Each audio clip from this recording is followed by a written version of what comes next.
Welcome back to Switch to Linux. It is Friday evening and it is time for the weekly news roundup. What has been going on in the world today? The reality is not very much, and if you have watched several of my Friday nights, you will be absolutely shocked at how few articles we have. It's like you'd think that there was some crazy holiday in the middle of this week, but who knows?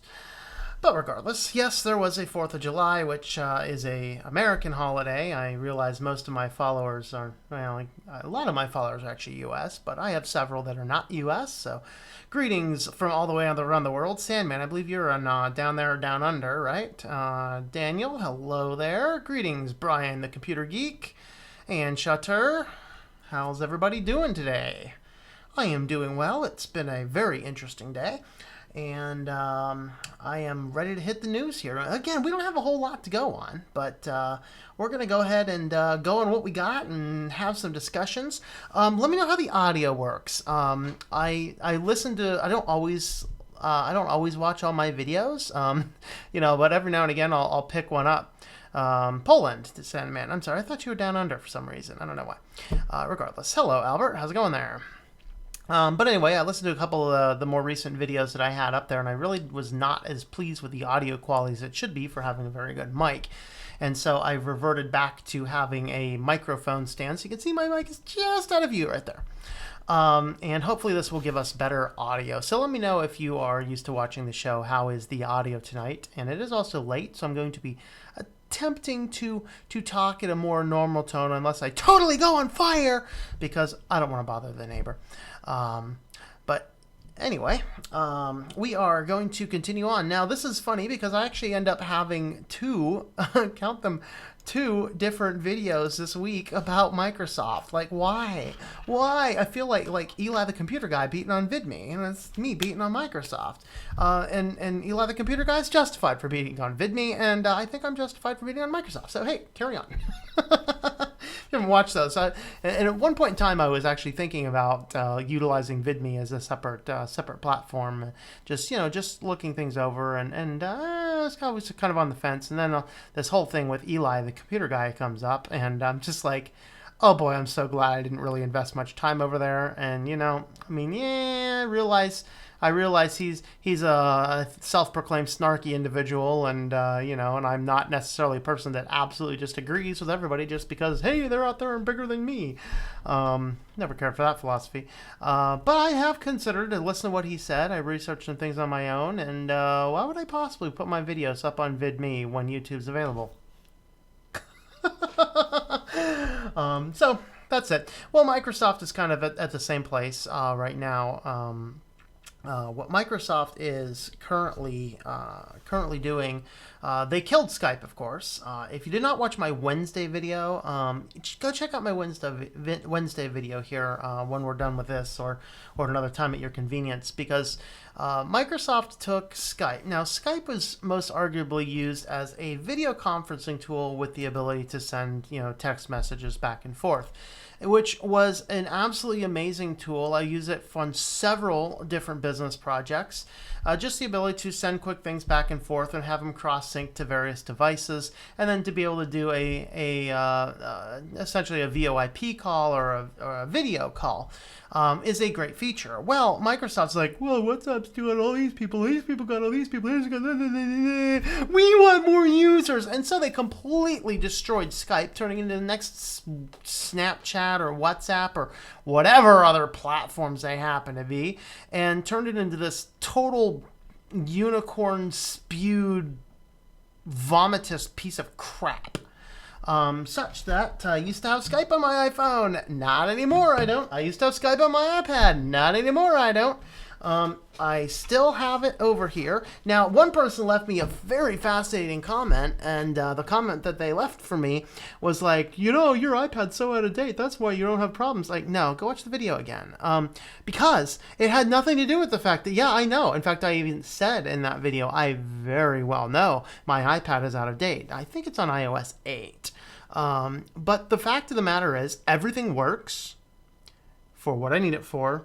I have no interest in upgrading it, adding extra bloated features that I can't disable, that I will never use, and risk the thing not working anymore because Apple wants to plan to obsolete my iPad. But when you boot up the Skype app, you have no option except to install the update. They completely decimated their app. You had to, on iOS devices, you had to upgrade. There was no way around it. The upgrade pushed it to this whole social media thing where they had this very amazingly fascinating screen. Let me pull up the image there for you. And you probably will not be able to see this. I have this much more clear on the video, but... Come on, focus. Come on, camera, focus. Autofocus much, camera? Come on. There it goes. To help find friends on Skype, we will periodically send your contacts to Microsoft. A, why are you trying to send my contacts to Microsoft? I don't want you to send my contacts to Microsoft. B, why do I need to find friends? I don't need to find friends. I use Skype for my business contacts. Okay, I find them when we negotiate a project and say, let's take this over to Skype. Okay, great. Because Skype had this long thing. So I am now without the, mostly without. It's projected to be 6 months to a year before they totally kill the desktop or the iOS 10 version of the thing. And so I have about 6 months or so to plan the next thing I'm looking at. So I had compiled a huge list of things to look into. Thanks to all you guys in the user community. Thanks for pointing out the various things that I should be looking at. I've already taken one item off my list. I've taken Discord out of my contending running, and the reason is there's no video. Okay, I do not need something that I can chat with. I have a telephone. Thank you very much. You want to talk about business? You can call me on the phone. In fact, shocking, I have a separate line just for business. Woo! So I need something that can do, and if you know of a platform that can do this, I need a platform that can do the chatting, do a voice call is not bad, but do a video call that I can share my screen. So I need something that I can share the screen, do a video call, do a voice call, and do a text thread. That's the basic functions of Skype. Those are the functions of Skype. The functions of Skype has been killed, and Microsoft has decided they want to collect a lot more data. So if you know of an app on that, let me know. And before you start listing all the things I already have, the other ones on my contending list right now are Viber, Jitsi, Wire, Telegram, Mumble, WeChat, Talk.2, is it Framatalk, I think? Ring, and Hubble.in. Those are the ones that are on my contender list. I'm thinking I might actually, I don't know, I've used Jitsi a few times. That I think that actually has the functionality that I need. So I don't know. We're gonna look at those. ICQ. I don't think ICQ does video chat. Does it? I don't know. I've not seen, like, ICQ is the first ever IM program I had. So you know. Oh, well, there's a lot of comments going on already. We haven't even gotten to the news, which is good because I only have a few articles, so that's good. All right, let's see. Sandman's in Poland. Audio's great. Hey, Shatter, how's it going there?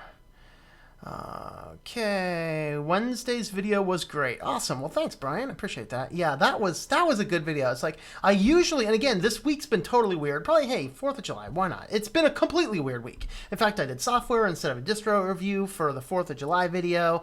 I did something going on in the digital world, which was actually really good. You know, kind of matches the channel, get away for the beaten path, things like that. So he's a little bit different. Hey, Robert, how's it going there? Appreciate that. Let's see. Greetings, Rose. How's it going there? All right. Maverick, greetings. Well, how is Mississauga? Is that how you pronounce that? Mississauga, Canada. Greetings.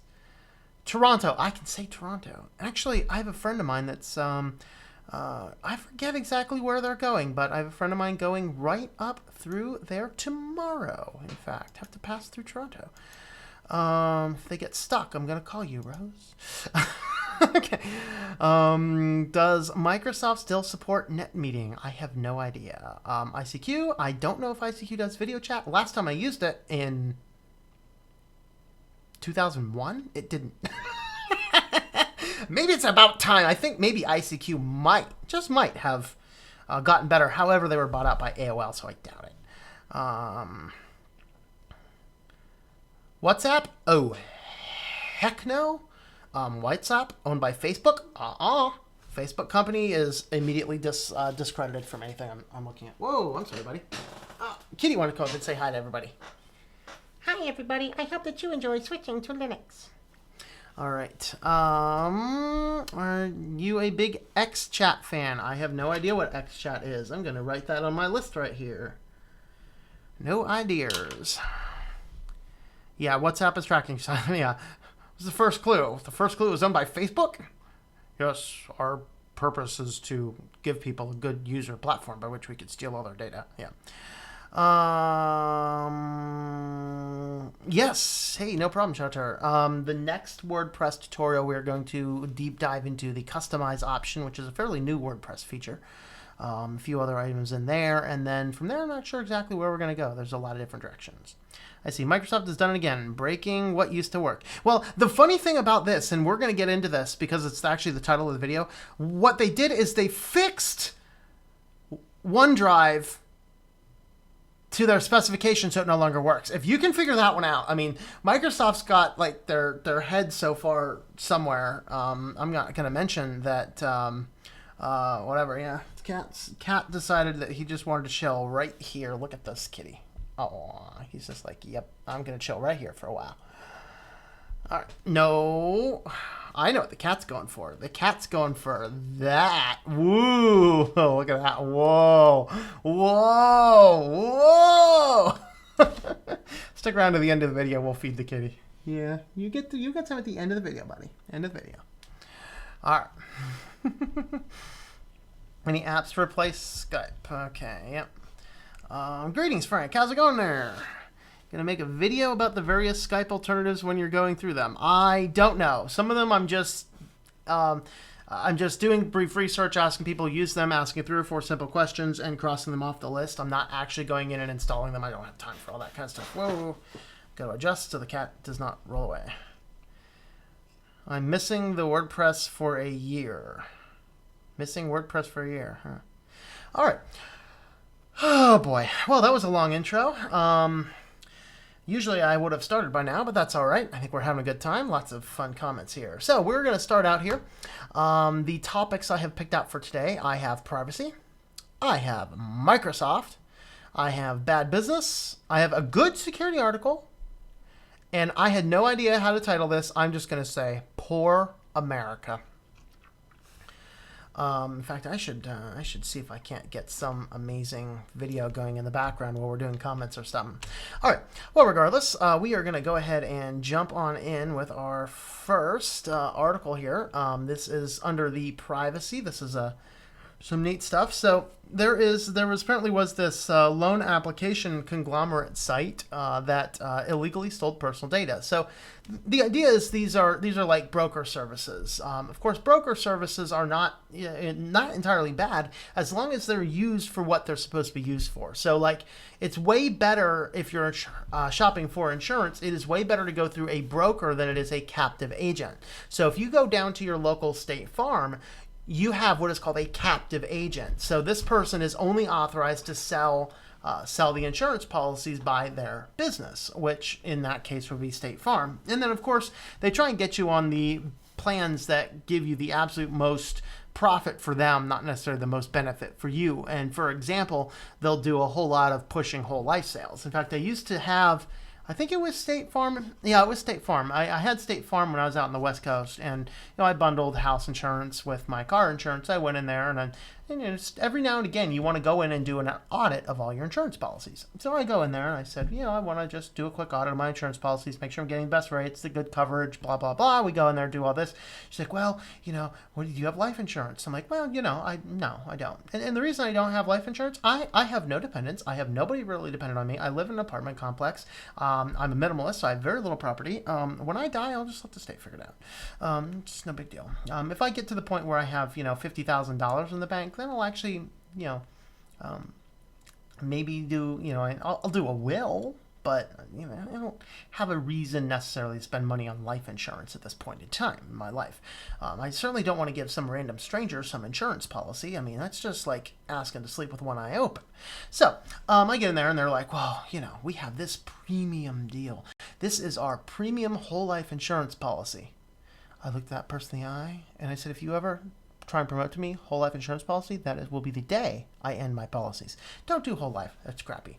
The way whole life really works is you build up this insurance policy, the savings account attached to an insurance policy. And it's a savings account, so it doesn't actually accrue any real interest. So if you die while the policy's here, you get the face value of the policy. If you cancel the policy before you die, you get the face value of the savings account, which neither one of them is actually a good deal.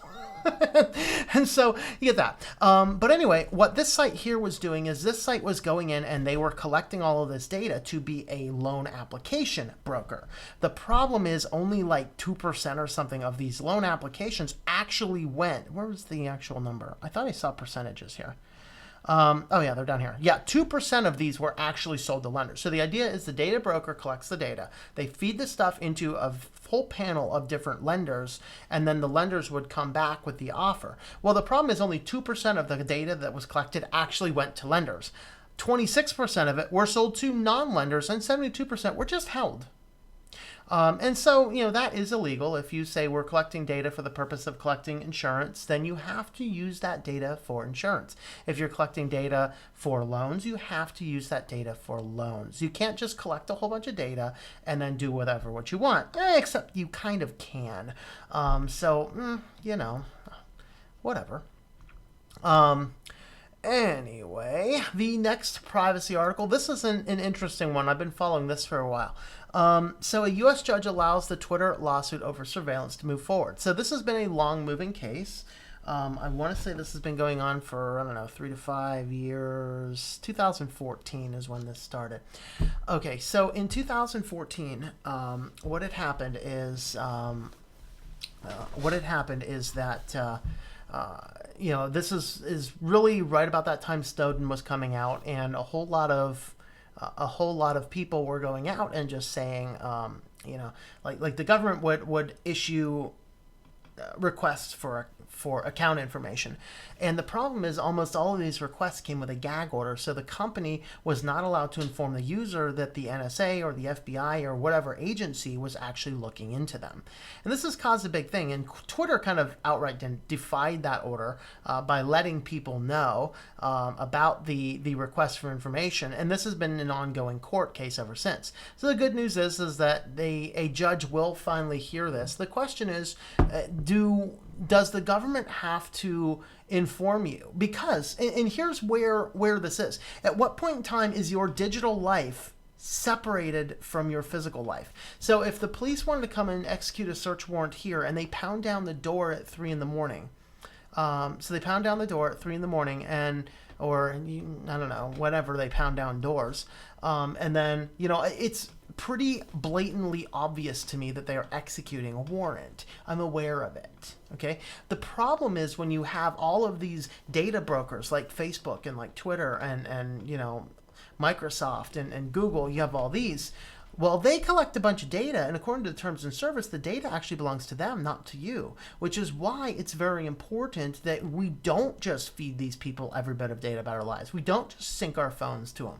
We don't just pass all of our information to them. We don't just give them their location data or access to all of our contact books, because it allows the government to be a third-party buyer, and you have already agreed to give whatever data a third party wants to buy from it. But regardless, when they come in and do these requests, what Twitter is saying is we want the right to be able to inform the person that they are being looked in on by the government, because if you execute a physical search warrant, you are aware of it. If a digital search warrant is requested, you should also be made aware of it. So it's kind of neat. It's kind of neat here that this case here is going on in that general direction. So I'll be watching that one a little bit closely. All right, jumping back over here to comments.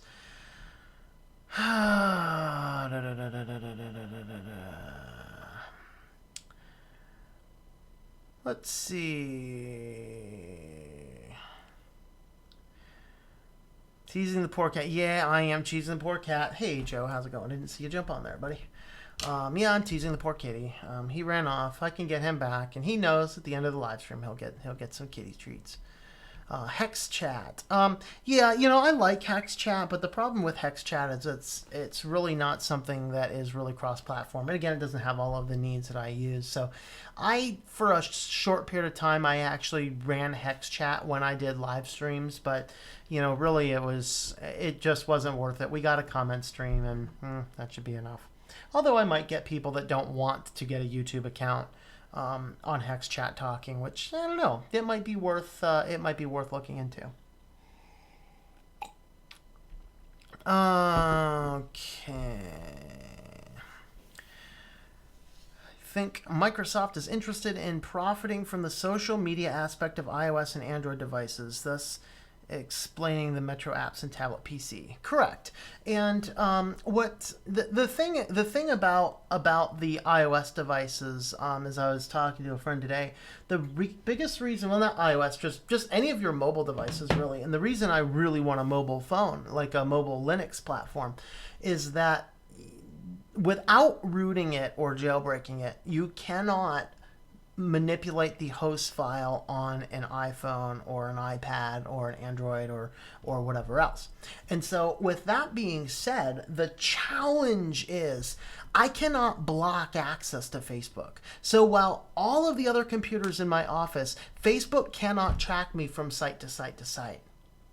But on a phone or on a tablet that's not jailbroken, that's not rooted, you cannot do that. So you cannot prevent Facebook from tracking what you do by using their little data tracking cookies. And so that's one of those things that I really would like to have a Linux-based phone or mobile device for, because I want the ability to block those applications. Lucrative revenue stream for anyone who can monopolize on the idea of social media. What happens to the cats if I die? I don't know. Perhaps they'll eat my corpse and survive for a few years. I don't know. Are you a cannibal? Well, you would be a cannibal if you eat me. I know he's a carnivore, so he very well might eat my corpse until somebody finds it. After which case, if they've already half-eaten my corpse, they might just put the cats down because, eating a human life. But regardless, no, I think I have friends that I could pawn off on them on a will if I needed to. All right. So, HexChat is good, but just only chat, where you can use TalkTo for web and customer support for free. Yeah, I'm going to look at TalkTo. I'm going to look at that one. Save everything in a trust fund and have a lawyer will it to your inheritors. I couldn't do that, I guess. The problem, though, you don't want to do like a living trust unless you really, really, really, really need it, because it kind of can be a little messy. Anyone have Mutual of Omaha? No, I have had Omaha Steaks. They're pretty good. But I've not had Mutual of Omaha, no. Data might belong to them, but the writing belongs to you on the copyright if you copyright. Yeah, you don't actually have to copyright something in the United States. There is an implied copyright, but if there happens to be a dispute about copyright, it's better if you have filed it. But in the United States, you do not actually have to file copyright to hold the copyright. If you die in the physical world, will you die in the digital world? The Social Security Office is always behind on their stats. The answer to that question is no, because there is a death mode on things like Facebook. In fact, one family was trying to get into their child's Facebook account, minor child's Facebook account, after a suspicious death, and Facebook actually denied it, saying you do not have the right to access this other person's Facebook account. So yeah, no, your digital world lives beyond.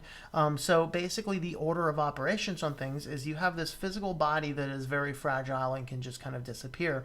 You have this digital world that will last until the nuclear meltdown, the EMP melts all the drives, or our society reverts back to apes.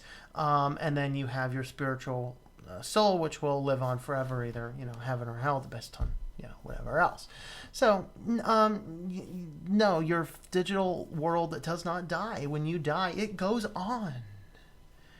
So, all of those drunken parties you post on Facebook, no, they do not go away even upon death. They go away upon Holocaust. Didn't Ubuntu announce a Linux phone OS? Yes, and then Ubuntu announced just a couple months ago they were abandoning the phone. However, to my knowledge, I believe that a group of hobbyists have picked up on that, and it will continue progress in the hands of hobbyists, which is probably a better place than the hands of a corporation anyway. So, kudos. Unfortunately, I use CDMA phones. The Linux One Touch is only supported on GSM phones, and more on that later. Of course, rooting or jailbreaking voids the warranty. Yeah, well, I tried to have a Verizon guy tell me that because, like, I've not gotten 4G. I got 4G earlier today, but I pretty much only get 3G on my phone right now, and some people are saying it's because Verizon's network is getting worse.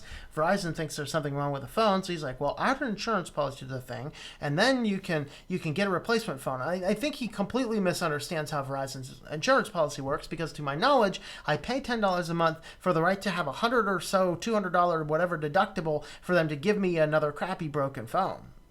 Yeah, it's not. They're not going to give me a brand new iPhone SE that I purchased third party because I added a $10 insurance policy. That is not the way it works. Trust me, and I'm not going there.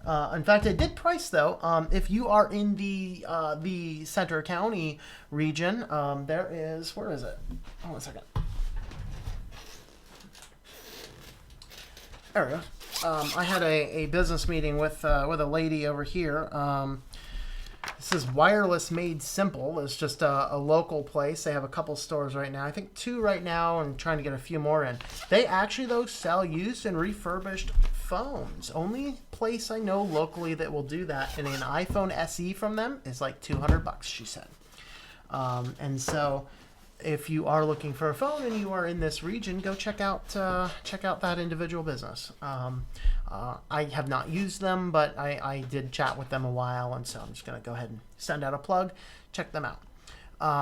Because used phones is big right now, because everyone switched to this model now where they want you to just buy the phone on payment plans forever and then add an extra insurance policy to it.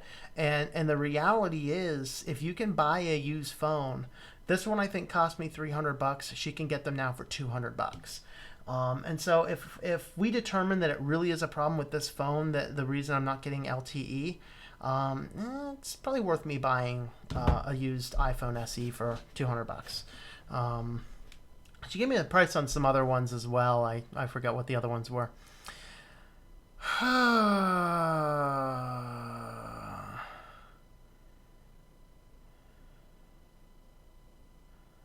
What if you don't do Facebook? I don't do Facebook. I have a Facebook account. I use it to communicate with like the 3 really good friends that are very transitional in life, and so Facebook just happens to be the best way to do it. But I've actually locked Facebook down on any other computer. I only have, I think, 2 computers that can access Facebook. If you don't do Facebook, you're a decent person. Stay far from it. And I say any Facebook-owned company, like WhatsApp is Facebook-owned, Instagram is Facebook-owned. I was considering doing an Instagram account for the home cooking hacks, because I think a picture site is good to go along with a site like that. And I'm like, no, Instagram was bought by Facebook a few years ago. No, I'm not touching Instagram. Not with a 1,000-foot pole, because they're going to be able to, figure out my whole body dimensions based on how I hold it. No. Facebook, you're creepy. Nowadays, every web page and nearly 4 like, share, radio buttons. Yes. Yes, there are a bunch of them, and if you block Facebook tracking cookies, Facebook will not track you. But if it does have anything Facebook, so you'll actually see on the site that I have over here, you'll actually see up here at the top, there's a Facebook links up here. This means that they can track you down, except on my computer I've blocked Facebook, so they can't do that. So they can't track me through the internet, neener, Facebook, you can't see what I'm doing. Bums them out for sure. Could hope for Plasma Mobile or other independent product. Actually, Plasma is based on the Ubuntu one. I'm not sure what their status is. Once Canonical announced that they're dropping the Ubuntu Phone Touch, I'm not sure if Plasma's phone was going to continue on or not. I really haven't looked at it in a few months. About the Linux, you can get any app store, any good or not for your phone. What about the Linux? you can get in any app store. No, it's not it's just like an emulator that runs on top of it. It's not an actual OS. Lucky to be off Facebook. Danger. Yeah. I don't know if any social media is safe from the intrusion of one's privacy. Perhaps mine's Gap and Madison. I don't know. I had the same problem for not receiving 4G, so I turned it to LTE and sorted it out. LTE only. Yeah, I did a whole lot of things. They said it's either the SIM card or the phone itself. I replaced the SIM card and nothing. I have Minds ID. How is Minds? Tell me about Minds. It was another thing that was on my list to look at. Post the ink for them. What ink? What are we talking about? Post the ink for them. Oh, link, I'm guessing? What link are we looking for? What link? Let me know what link we're talking about, and we'll jump on over. Let's go ahead and talk about what Microsoft did this week. This was funny. Well, other than killing Skype, no, they turned it into something that came out of a unicorn's anus. Yeah, literally, it's like rainbowy and like. Okay, Microsoft. Skype was used for business. It was not used by 13-year-old girls. We do not need gradients of rainbows on the app. And we certainly don't need cards full of updates that I have to view and or dismiss before I actually chat with the guy who needs to talk with me. So, yeah, Microsoft has lost me there. All right, but anyway, that was Skype. What did they do with OneDrive? Well, this is funny. So, OneDrive suddenly stopped working because Microsoft fixed it. Huh?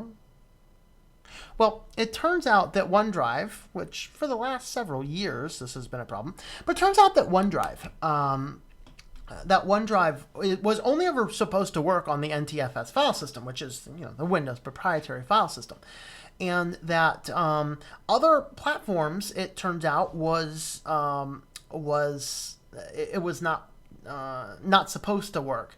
Well, there was a problem with it, and it worked on all these other platforms. And so people were using this, syncing with their Mac, syncing with Linux if they could figure that out, putting it on SD cards because the SD card could be formatted in the like a FAT32 because a FAT32 is compatible with Windows, Mac, and Linux. And that's what I do. When I'm transferring data back and forth, I format my thumb drives as one of the FAT formats because I could easily move that beyond it. But if I format the thing in NTFS, I'm only going to be able to put the thing on.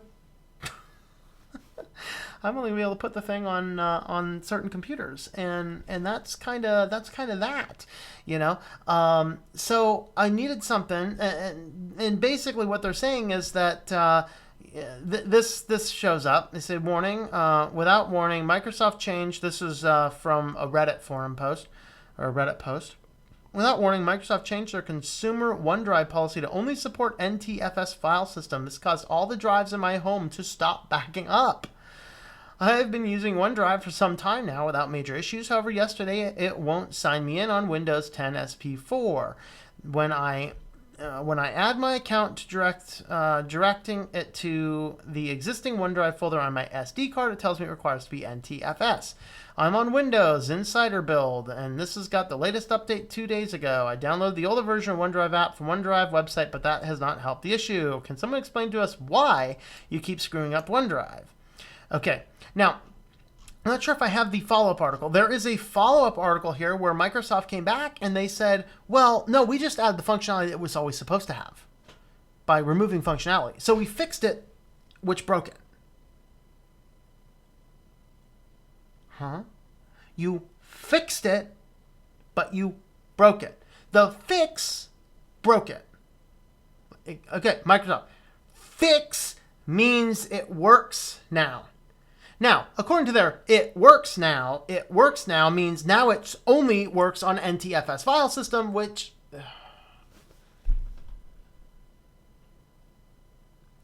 At what point in time can Microsoft just go? Are they really too big to fail? They're incompetent retards! What are they doing? What are they doing? What are they doing?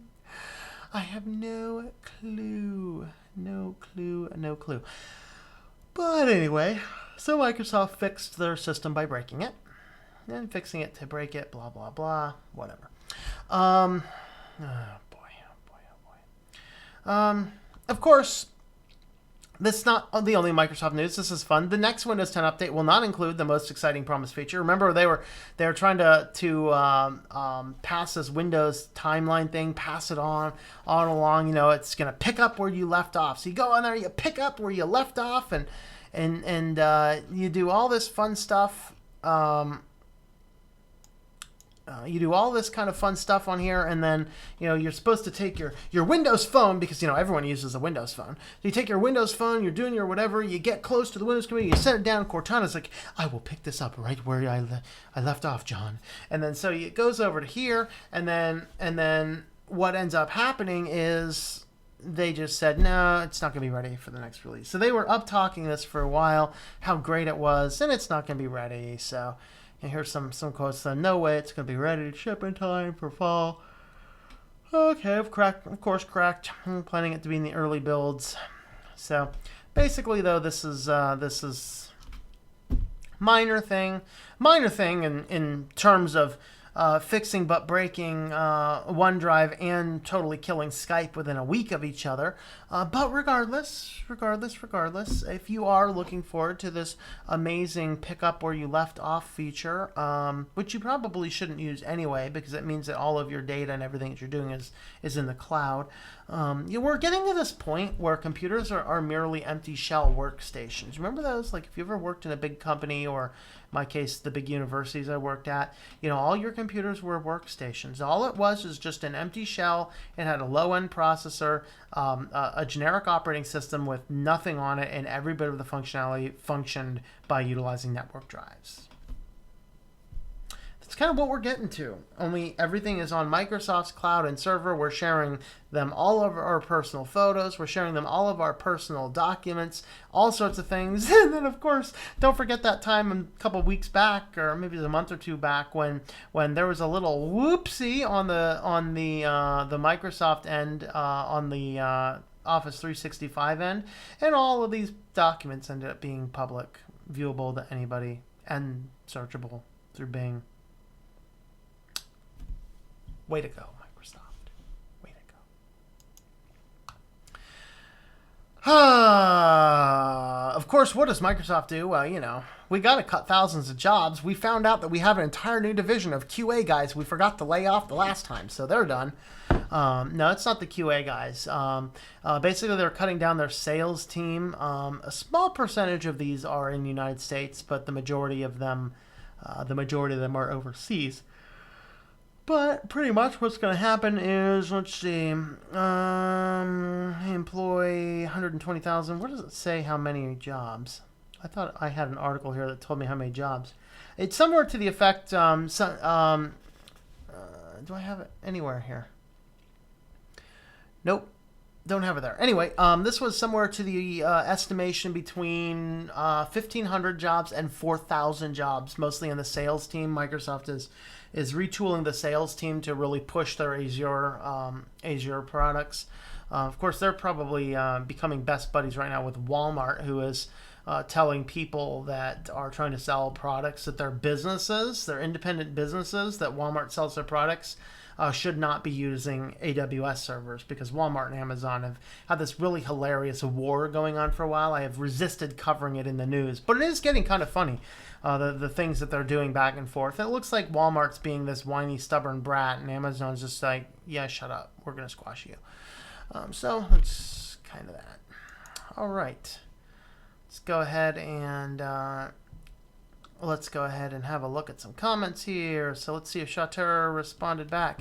How do you like mine? It's the post the link from the store. Give me a second. Let me find that.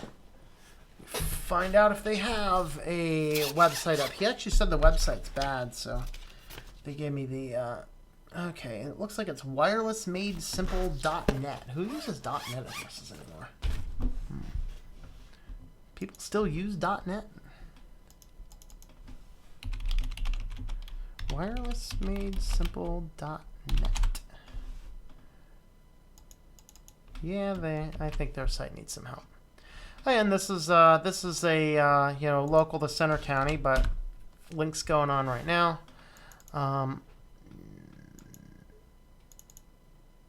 Whoa, hold on. Comments got crazy. I accidentally pushed the comment stream instead of closing that. Woo! That got big. All right. Let's see. Would you install an old version of Skype to fix your Skype issues? The problem is I use the Skype on an iOS device, and I had an old version of Skype. It doesn't work. And actually, they did that to my desktop version on my Mac, which is the only computer that I consistently use Skype on. This computer back behind me here does actually have Skype installed. I can use that as well. And I can use my work laptop for Skype as well. But they will occasionally, Microsoft will occasionally just completely kill Skype. And when they do that and completely kill Skype, that's the point in time I'm going to leave, because they'll get to the point where the thing simply will not function anymore until you update it.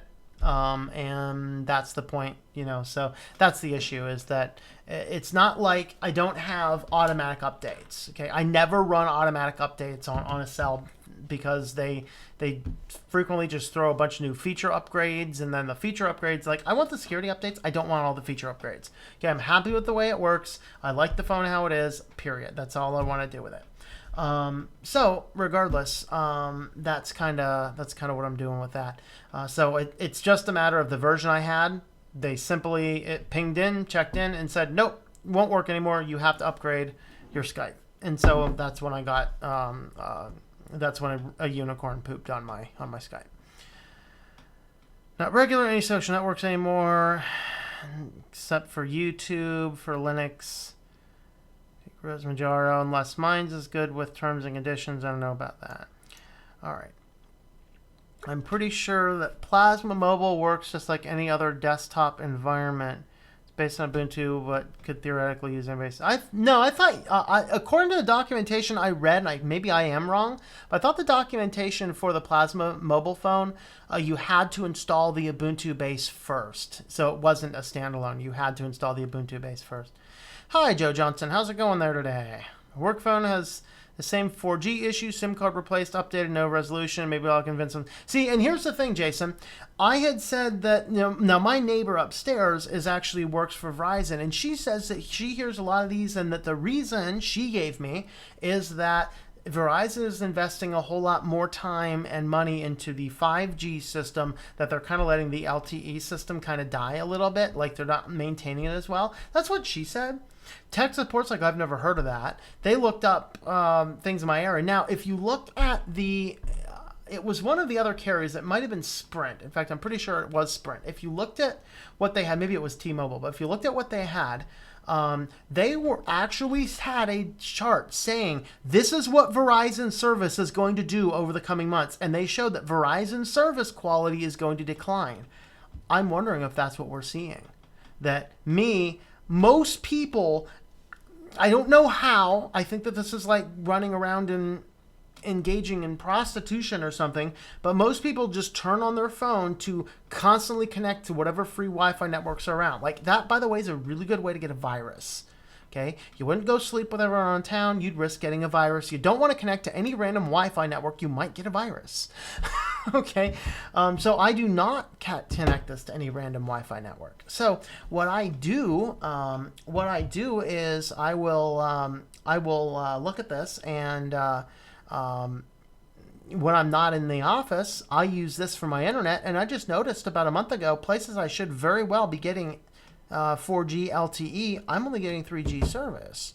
And I'm thinking maybe, Jason, we're just the earliest people identifying this, because we're not jumping around on any random wireless network. I don't know. Looking for mastodon.social.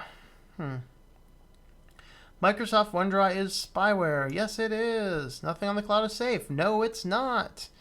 Why would anyone use OneDrive? Well, people use OneDrive because they're just like, oh, there's a free way to back up my documents. Yeah, This is my free way to back up my documents. And I was reading one of the articles here. I forget where. I think it was one of the articles on Ars Technica. Someone's like, yeah, because fire's never burned down, blah, blah, blah. No, you take a copy of this disk, you clone it in Clonezilla, and then you take your extra copy and you put it in a safety deposit box at a bank. Shocking! That's how you have on-site and off-site backups.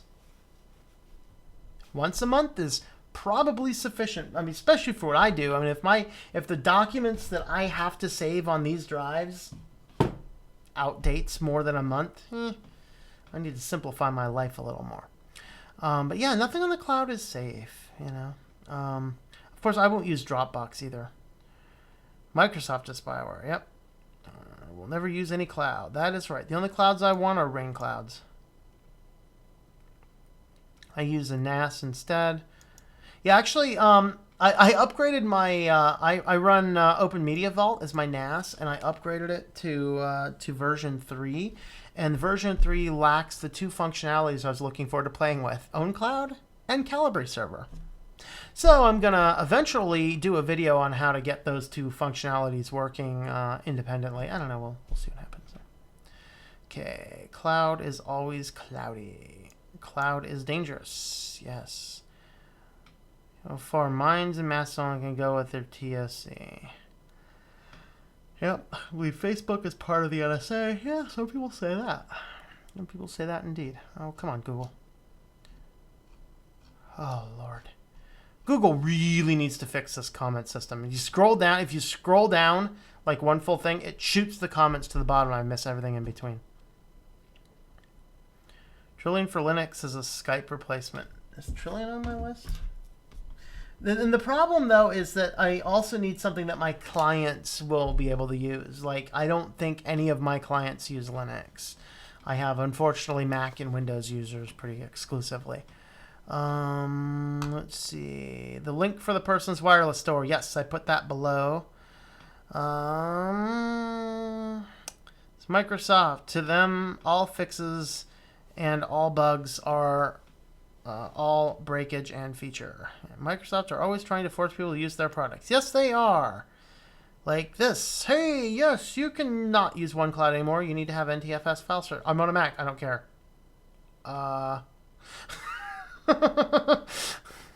Switch to Windows.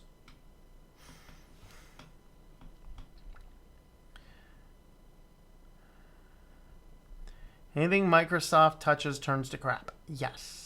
Yes, it does. Yes, it does. All right. I'm convinced Microsoft is intentionally driving themselves into the ground. I refuse to believe that any of this, that any corporation could be this incompetent and detached from reality. But if you're trying to win the market of 13-year-old girls, they're doing exactly what you need to do. Did Jonah Ives or John Ives, whoever he is at Apple, go over and produce? I don't know. Yes, Facebook connecting the NSA. NSA equals National Spy Agency. Okay. Never underestimate the power of stupidity. Hey, TOS today. How's it going there? Yeah. Cloud is the most insecure place in the universe. Uh-oh, we have a debate. Joe and Brian, duke it out. Title scares me. Exciting feature?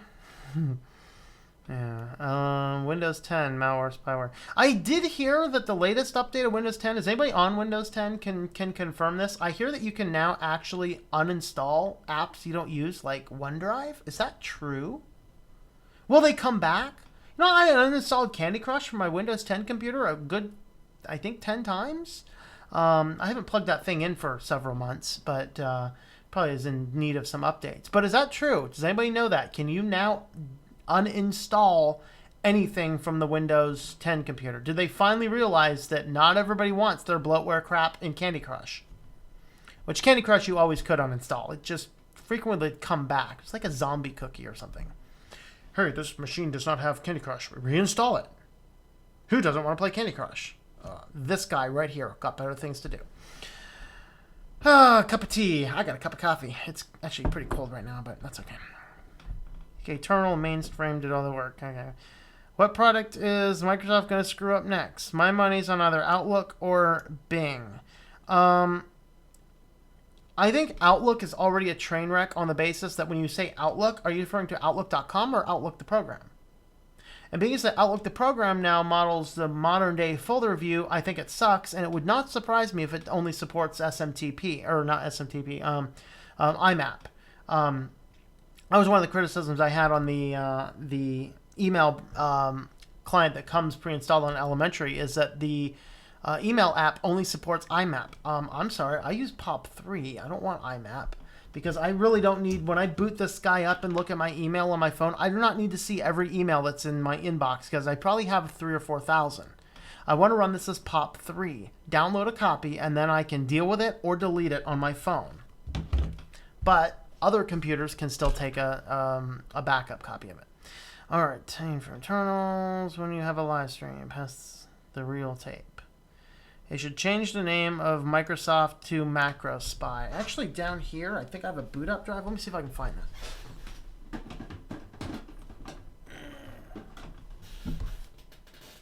Here you go. This is my Windows 10 startup disk, should I ever need to put Windows 10 on any computer for anything. It is Evil Spy Operating System 10 from Macro Spy.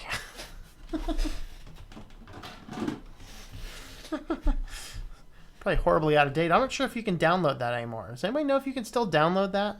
I still have it. I can boot it into virtual drives. Joe, you have a love for Microsoft. Yeah.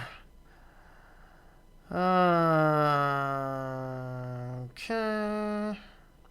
Looking at Antergos. Antergos is pretty cool. How are you liking it, TOS Daily? Or TOS Today? I want to say TOS Daily. I don't know why.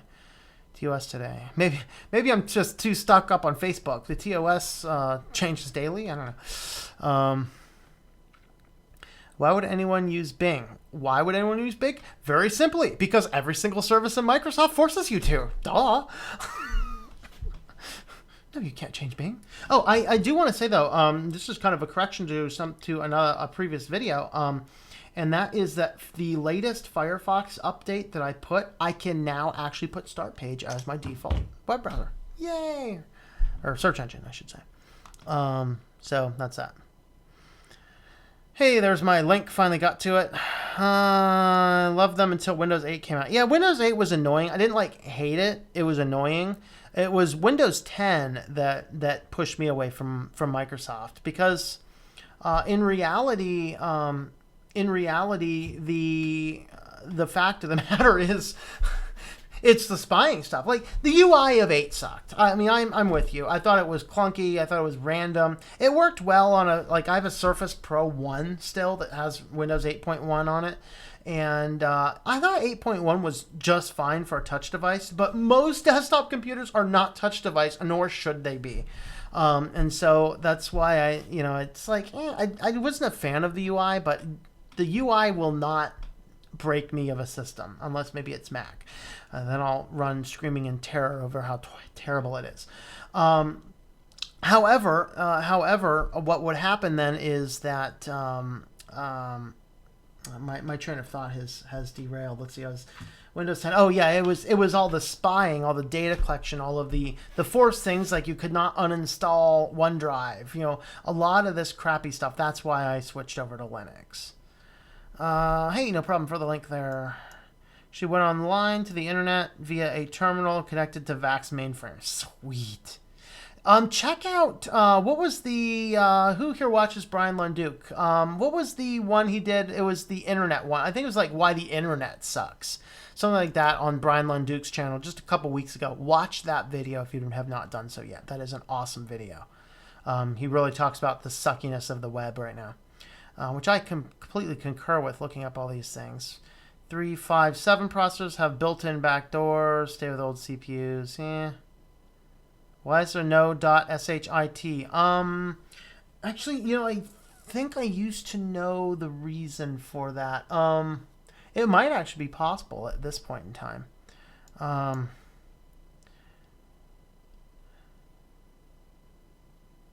Thought you'd do Antergos. Thought you were an Ubuntu person. Huh?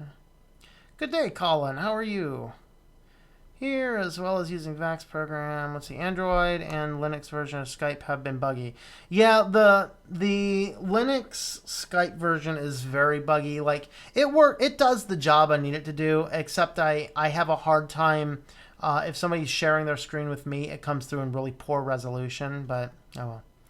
Call my dad with Skype, it works so far. Sweet. What order are you on? Are you on an iPhone or an Android TOS today?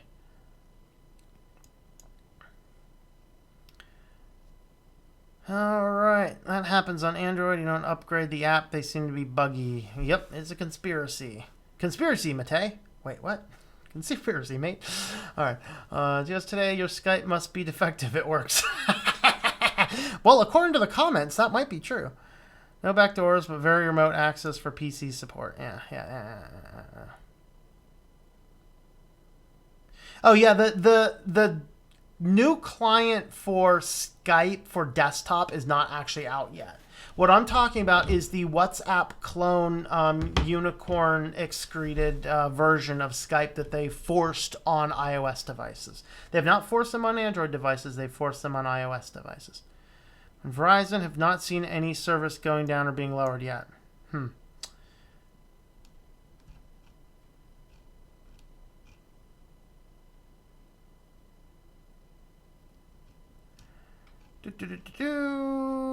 boy. Vaxxas for sensitive temperature. Get 4G with T-Mobile. Verizon prices are not going down. Yeah, Verizon prices are not going down, but their service certainly still seems to be. Use external hard drives for backups. Yes, fireproof safe for your hard drive. You know, I have a fireproof safe. I do keep some drives in there, but you know, if there's a catastrophic fire in here, especially, I'm not sure how well my fireproof safe is going to work, being that it's sitting right next to 3 or 5 pounds of gunpowder. It'd be a curious test. I do reload my own bullets, so that's kind of where I keep my ammo supplies, right by the safe. Go figure. But I still feel safer about having a backup redundant copy either at a friend's house or at a safety deposit box. Safety deposit boxes are good. I mean, those are going to be really secure. That's really fireproof and really secure. Just costs a little bit of money. Keeping it at a friend's house is not a bad idea, because what's the chance of your house and your friend's house blowing up at the same time, unless you have, you know, some idiot like me reloading ammunition while they're smoking? I don't know. My brother did that once. A friend of mine was pulling apart a bullet. My brother decided he wanted to light up a smoke. Yeah, there went that finger. I kid you not, actually. He's the only one of the three of the driver's licenses are like 16-year-olds. Kid with a permit drives home. He's like, yeah, I blew my hand off.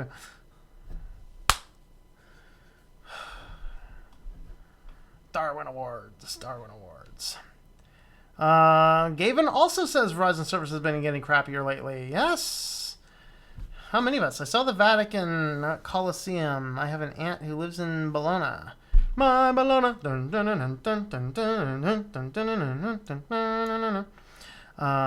Weird Al remake of my Sharona, I believe. I'd rather back up on a zip drive. Those outdated SSHDs. Oh yeah, I actually saw. I don't forget if it was an actual zip drive or if it was a bunch of zip disks at the local Goodwill a couple weeks ago. That's pretty funny. Did I miss anything? Lamer Linux. You missed the first couple articles and you missed the Microsoft Bash. We'll get on back on the articles here if I ever reach the bottom of these comments. Let's see. In one of the interviews at RMs, he said we're heading to a total disaster. I agree, that part because people are so biased and too blinded by technology. Yep. Only cloud I'm interested in, the one where heaven is. Amen to that. Dad lives in southern Italy. Always thought the Amish did not use a phone electricity because it was the devil, but the reality they do not want to be controlled by the government. There's a little of both. It depends on the Amish sect. The funniest thing, I was 4th of July. I was over at a friend's house, and we see this 15-passenger van pull up, and pulls up there, and just this pile of Amish got out. It was like, I didn't know they cared about fireworks. Apparently they do. We actually have a lot of Amish down where I'm at, you know. Got on the back roads, and you got to pass them. One time a guy was telling me he's sitting there, you know, doing something outside, and there's this Amish van going out with heavy metal blaring out the back. Guy looks at the other guy's like, what's going on there? He said, oh, he's just sowing his wild oats. course, some people so wild that it's Monday through Thursday or Monday through Saturday, and then go to church on Sunday and pray for a crop failure. Don't do that.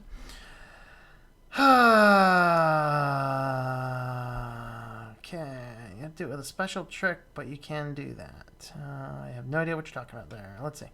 All right. As TOS today about Windows 10. Well, I asked. Let's see if he responds. I wouldn't touch Windows 10 with a 40-foot pole. Move Candy Crush for mine. It has not come back yet in 5 months. Woohoo! Maybe it's just that new stuff. Good man, informative channel. I recommend it for beginners. Well, thank you to us today. I appreciate that. I'll have to see if I'm subbed to yours. I know I've seen several of your videos. I'm not sure if I've subbed to it or not, though. I don't know. I'll have to double check that. I'll do that if I'm not. Yes, correct. I've uninstalled Metro apps from Windows 10. I've done that. Sweet. I'm going to have to boot that bad boy up and update it overnight. I might plug it in tonight and let it update because, by Sunday afternoon, it might almost be ready to go.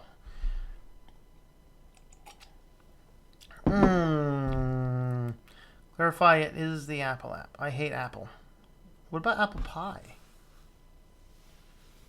That's curious. Can you put Mac OS on a Raspberry Pi? Call it an Apple Pie.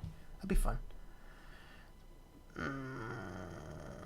Well, thank you, Rob. I appreciate that. Okay, I'm currently on the laptop with Arch Labs Linux. Sweet. Trillion no longer supports Windows Live Messenger or Skype. These services have combined. Microsoft chose to discontinue Skype Kit. Oh, boy. You explain the difference between POP3 and IMAP. How do you set up POP3? Do you need your own email server? Okay. So this is kind of like with the smartphone revolution in like 2010, people changed the fundamental way they did emails. And a lot of it had to do with server space. Like server space was really expensive back then. And so what would happen is when you get an email, it's stored on the server. And then your email client would come in. This is, of course, when people pretty much had one computer, maybe two. One work, one home. So what would happen is the email client, Outlook Express was a big one. We had, what did we have? I think Eudora was what the Mac guys used. Thunderbird V2 was awesome. I love Thunderbird version 2. I used that for actually my Penn State account. So the client, when you boot up the client, after you dial in, you go in there and then it connects in and it goes up, grabs the list and downloads a copy of all the messages. When it downloads the copy of the messages, it deletes them from the server. So the only copy of those emails are now on your local computer. So that was POP3. IMAP is where you take your email server and everything retains on the server, but you will view it on the client. So if you delete it on IMAP, and these are kind of the defaults, you delete it on IMAP, it will delete from the server. Now, the reason I use POP3 for everything is because it allows me to have backups of my email. If you're setting up your computer on IMAP and the server where your email is crashes and goes down and they lose all their data, like I had a client yesterday who frantically contacts me like, do you have a backup of my site? My server, web hosting server, was hit by a crypto ransomware. I'm like, that's bad. Fortunately, he had a backup, but he lost over a month's worth of work on his server. He's been doing updates to his month. He's lost it all because his host was a cheap European host and wasn't doing anything. Well, his server encrypted. If he was using IMAP on his email, he has lost all his email. He's lost it. It's gone. Now, what you want to do, and the way I set it up. Now, more and more email clients are moving away from POP3 as even an option because we're so sheepish. We're just like, well, everyone's on Google anyway, and so Google has to have their own copy, or everyone's on Outlook, or everyone's on Yahoo or whatever else, and so let those things manage your email server and you just view the emails on your device. Well, I don't like that option because it puts all my backups in the hands of the company, and their interest is not to me, their interest is to them. Okay, and so by setting up POP3, what I do is one computer in my office will clear it because you can download a copy of the email and leave a copy of the email on the server. So when you leave a copy of the email on the server, any device that's already checked that, it just has a checklist to say, yes, I've already downloaded all the email, or here's just one or two more messages to get. Any device that is not connected to that server will now download all of the email list. So This phone checks all my email servers. I have Kmail on this computer here that you can barely see because it's behind the comments. My main Windows computer and my main Linux work web design computer over here will all access the server with POP3. But in 10 days after an email arrives, my Windows 7 computer will delete the email from the server.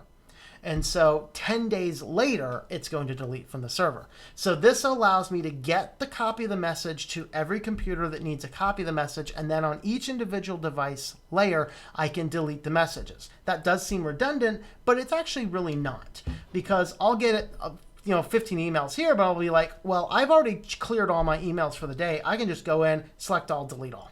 Boom. And that way, this phone is not cluttered with a bunch of stuff. I can delete every email that's not important to keep, and that's how you do it. So you set it up by, when you set up your email address, there will be the option to set up as POP3 or an IMAP. The best thing to do is just to get online and do an internet search for your particular client. So of course, Thunderbird is probably the most used client, email client in Linux. And so what you want to do is just get on and do an internet search. Of course, I use IX Quick. Just do an internet search for your email client and maybe search, POP3 or whatever else. And then here is how you can change the servers, how you set them up. And that's really the best way, because there's hundreds of different clients out there. Just use the ones that, just do the internet searches for the particular clients that you are working with. On an Android device, I use Canine Mail. Apple is like Apple Mail on the iPhone. I use that one. I generally don't use the apps that come dedicated to the device. In Apple's case, I do, because they didn't have any email clients for a long time. Android devices, I use Canine Mail. I will actually use Evolution for my Linux emails. Usually, I only use Thunderbird for a few odds and ends. Actually, all my Thunderbird accounts are actually all done with IMAPs, just because it's various Google addresses I have to have for certain clients and projects and things. So that's kind of the difference. If we need more information than that, Gavin, then I will maybe I'll do a separate video on that another time. And no, you don't have to have your own email server. I do most of my emails through my own server. It's just a cPanel account attached to my websites. That's how I use mine. But you can also get POP3 with, I know you can do it on Gmail.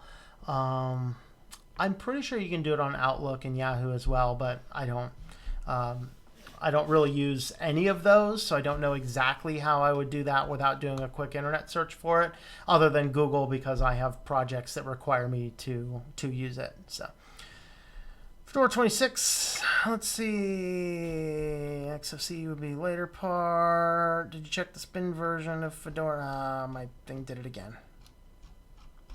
Jeez. All right. Give me a go for the lamer Linux. Okay, I used Manjaro, found it to be the biggest disaster since 9/11. Whoa. Tell me how you really think, Joe.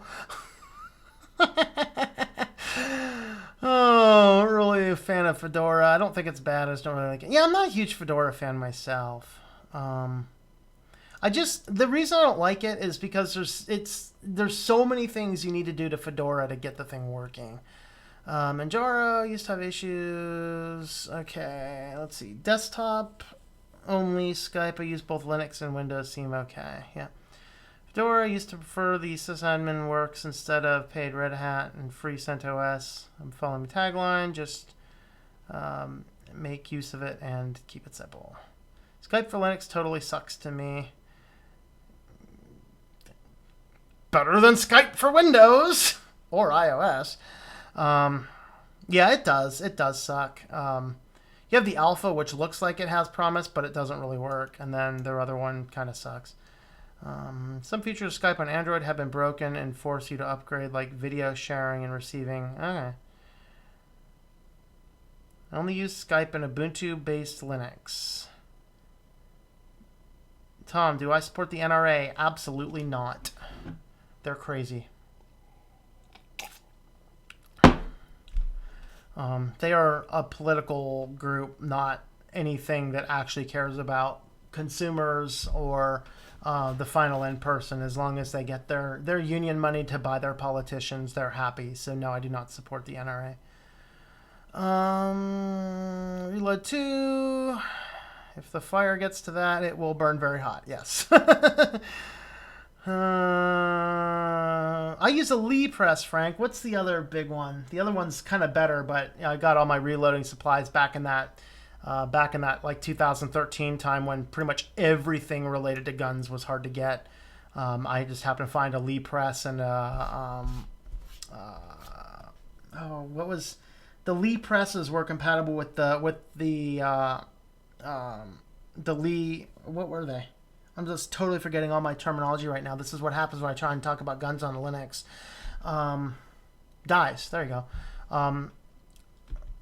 What was the other company that, like, a Lee press could work with a Lee die and it could work with another die? I forget what the other die's name. I found a Lee press and the other die at the same store, so I bought those, which is cool. And I actually built an entire reloading station that's mobile. It's kind of neat. Haven't used it in a while. Thanks, Jason. I appreciate that. Okay, still have my zip drive. Yeah, I don't have zip drives anymore. There was a time I got rid of things like my zip drives, my Laserdisc players, because I looked at the technology and I said, these are going to die. I could throw them away years later, or I could sell them on eBay now. And so I opted to sell them on eBay now because I was a graduate student and I was eating pancakes every day. And, that allowed me to, every now and again, maybe buy a bag of chicken.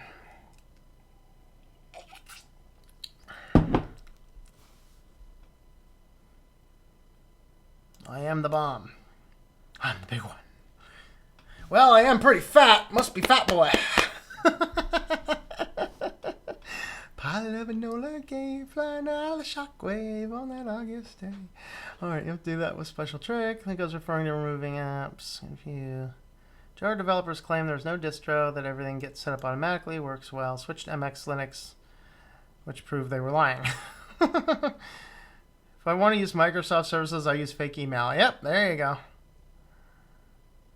37 watching. Think it should be more. It's eventually going to grow to more. I mean, my channel's still pretty small. I think it was actually July of last year is when I actually created the channel, although nothing went public on the channel until October. And so everything that, we should cross 3,000 subs sometime this week, I think. Once we do that, then, it's slowly building up. But, 3,000 subs for about 6 to 9 months is actually pretty good. I guess 9 months. No, 6 months. I really started to show up in search results in January.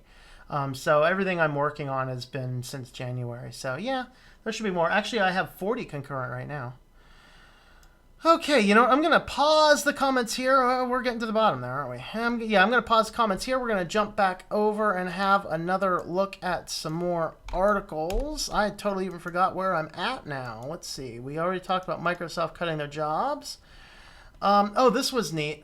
This is under the topic of bad business. Where's my corporatocracy banner? There's my corporatocracy banner. There we are. All right. This is bad business, not corporatocracy, but I pretty much used the same image setup for each. All right, so this is hilarious. So TV networks, when they're doing some research and finding out that, there's certain days like the 4th of July, television ratings are really low for a lot of reasons. Like here in America where, the king of television, it's like the one day we go outside. We go outside to watch people blow things up. That tells you how sick America is. But regardless, so what TV networks have decided to do is on days that they know things are going to be bad. So like if there's a Super Bowl game, every other thing is going to be lower viewership. If there's a holiday like the 4th of July, every program is going to be lower viewership. So what they're doing is on these days when they know statistically they're going to have a bad viewership, the Nielsen ratings go down, they misspell the show names. And so when it shows up in the Nielsen report rating, it doesn't ping against the real show. This is just bad business. This is pretty horrible. And so, this article here, they're talking about it. So the original comes from Wall Street Journal. I don't click on Wall Street Journal links because they're like, you have an ad blocker, blah, blah, blah, and they won't even let you see the content unless you turn off the ad blocker. Like, no. Stop being crazy, and I might think about turning it off. I do turn off the ad blocker for sites that are not crazy and give me a nice little thing at the bottom and don't give me pop-ups and stuff like that. Wall Street Journal, you got to click through 4 ads to get to the stupid thing. No, I'm not clicking on a Wall Street Journal link. But anyway, they, accidentally, on purpose, misspell their show name. So here's an example. Friday of Memorial Day weekend, NBC aired the NBC Nightly News. Look at that, Nitely. That's hilarious. That way that the Nightly News Nielsen ratings would not drop. Let's see, ABC World News Tonight. Let's see, they actually managed to gain ratings against its main competitor, World News Tonight, because of that. So they had a few other examples here. Here you go. World News Tonight. Look at that. They omitted the O over there. Evening News, omitting the E. So, this is kind of, what's at stake here? Well, of course, as Wall Street Journal here points out, according to The Verge, which, again, I did not read the original article because I go back to the original article when it's not Wall Street Journal. So what is going on here is that when a company sells an ad to be put on a website, so I have the website Switch to Linux, right? And if you go to the website Switch to Linux, and I happen to have something like 35, 45, whatever, 100 viewers or whatever a day. Just say I have 4,500 viewers a day, or I have 7,000, or 700,000 viewers a day. Well, if I'm approaching some ad agencies and we're wanting to sell ads, I can make a whole lot more money on an ad if it's going in front of 700,000 people than I can 7,000 people. And so that really adjusts it. So what's going on here is that the reason they're doing this is to keep the Nielsen ratings higher, because a higher rating means that they're making more money for the ads. And the companies buying the ads are getting fed up because they're paying more money for shows that have artificially boosted ratings because they're leaving that out. So this is bad business. So is this the worst business in the world? No. I really think this is possibly the worst business I've seen all day. Maybe all week. Maybe all year. If you don't know what this little dots happen to be, this is a rare this is a rare smallpox. And it's an extinct smallpox, smallpox. What's the harm in smallpox? Canadian researchers are reconstituting extinct poxovirus for only $100,000 using mail-order DNA.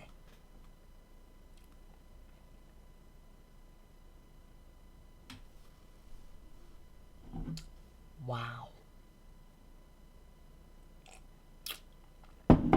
I'm going to let that soak in. I want to see what the comments are going to be on that article. I'm going to go back over and look at the comments. Then we'll talk about that some more. U.S. robotic dial modem. Simulating the U.S. robotic dial modem. Yes, I am. Arch with open RC because System D is a jumbled mess. DE version of Manjaro, I'm guessing. MX still in Jesse, or they moved to Stretch. Okay, if you are a sysadmin for a particular company that uses Red Hat, I'm guessing that's Red Hat or CentOS, there's no way out of System D. Yep. OneDrive, what fool uses that? I don't know. System D is just a fad and people come to their senses. Forgot, it was about a year ago. Let's see, heard, no USB ports, your ROM drive won't work. Good luck, you're getting all your, wait, what? Forgot about that was a year ago. I heard they haven't changed anything with the jar, so you can expect no USB ports. Your ROM drive won't work. Huh. I didn't realize Manjaro was that bad. I didn't think it was. I know I tested it a couple times, but I don't know. Microsoft releases Edge OS. Oh, Lord help us. Fedora followed GNU Linux philosophy. It's an unusual community-built distro that the reason you've tweak up a lot. Yes, that's true. Gentoo, along with other distros, are still going strong. System MD free. Next is still on Jessie, but they will be on Debian 9 when they come out with MX17 in December. All right. I mean Windows 10s? Yeah, pretty much. Restricted extras on Ubuntu. Fedora have forbidden items to tweak up. Well, I mean, as far as forbidden items on Fedora, like codecs are now actually installable. That was good. Systemd, yes, did have a big vulnerability recently, and it is patched. Someone asked, Windows 10 question, I missed it. Yes, I was asking, I have heard somewhere, is it correct that you can now uninstall even the crazy Metro apps that come pre-installed, such as the weather app, OneDrive, and all those other things? Can you can you uninstall those now?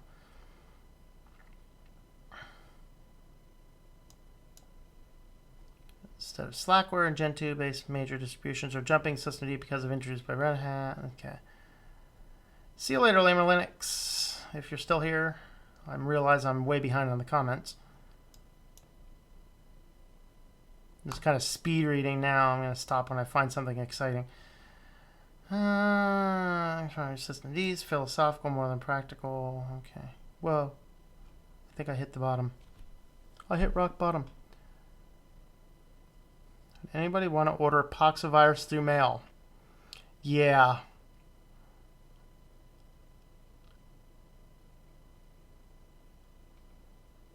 MSM is dying. Bringing back an extinct virus. Didn't they see Jurassic Park? No. This is going to be some Jurassic Park / I Am Legend / Omega Man redo, whatever. But anyway, let's go back to this guy here. Of course, this was part of my field in graduate school. I didn't do as much of this type of stuff. I'm guessing they're using the same techniques we did with subcloning. You basically figure out what the genome is. You do some subcloning. It takes a little bit of finagling with what are called restriction enzymes. You basically drop in a restriction enzyme, open up a site, drop something else in there, close the site back up. You can add some redundancies, and then the thing would happen to work. So basically, I'm not sure. Like their idea is we're going to make better vaccines. Oh Lord, yeah, this is going to be the combination of Jurassic Park and I Am Legend. Yes, we're going to create this highly toxic disease to make vaccines. Scary. So anyway, yeah, they do have smallpox. They are pulling this in. They're basically wanting to make it, and then it leads us to this little discussion at the very bottom of the thing. Did I get to the very bottom of it? Where is it at? Let's see, comments. Anyway, there was a link here. So maybe it was just in the abstract, but it's like, okay, now we need a question. Should we have regulation on this kind of stuff? Yeah. This is just crazy because the problem is we don't have a lot of laws that would restrict you from doing something like this. Now, and I'm not like super regulation guy, but I think that being able to put together an extinct version of a excessively horrible disease for only 100,000 miles using mail order DNA is probably going to be a dangerous thing. Is anybody ready for some good news yet? Good news yet? Well, here's some good news. Let's Encrypt is now planning in January 2008. They're planning wildcard certificates. So a wildcard certificate will allow you to, of course, add an SSL across any domain on any one account. So if you happen to have one cPanel account with multiple different add-on domains, one wildcard SSL will be able to cross encrypt all of your server data. Prior to this, you would have to, you could, on supported hosts, you could use a Let's Encrypt SSL on each domain, but each one of them had to have their own setup authority. And so that is some good news for the day. That's pretty cool. Pretty cool. All right. Known forbidden items in Fedora is MP3, and now it's not anymore. Yep, they have fixed that. I believe you can uninstall apps using... Yeah, I know you can uninstall apps using PowerShell, but using PowerShell is a little beyond your average Windows user. And I thought I saw an article where one guy was telling me you can delete them, and I wasn't quite sure I believed him. And then I read something about it on either a Reddit post or something, and so I'm like, that's curious. I wonder if you can do that now. So, and somebody said as of the last update. So I don't know what that exactly means, but we'll see. Let's see.